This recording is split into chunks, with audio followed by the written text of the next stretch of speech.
விரும்பாமல் வளர்ந்தார்கள். ஒரு சமயம் ஸ்ரீராமர் அஸ்வமேதா யாகம் நடத்த நினைத்தார்.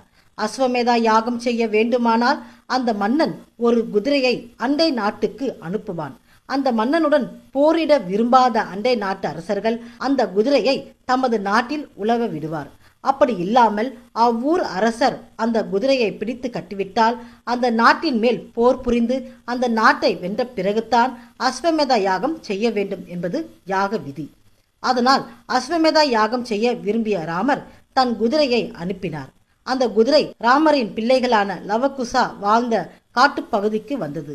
ராமரின் பிள்ளைகள் அந்த குதிரையை பிடித்து கட்டினார்கள். இதனால் ஸ்ரீராமர் தன் குதிரையை பிடித்து கட்டியவர்கள் தம்முடைய பிள்ளைகள் என்று அறியாமல் போர்படையை அனுப்பினார். ஆனால் ராமர் அனுப்பிய போர்படை தோல்வி அடைந்தது. இதை அறிந்த ராமர் அவரே நேரடியாக வந்து லவகுசாவுடன் போரிட்டார். ஆனால் போர் முடிவதாக இல்லை. இதை அறிந்த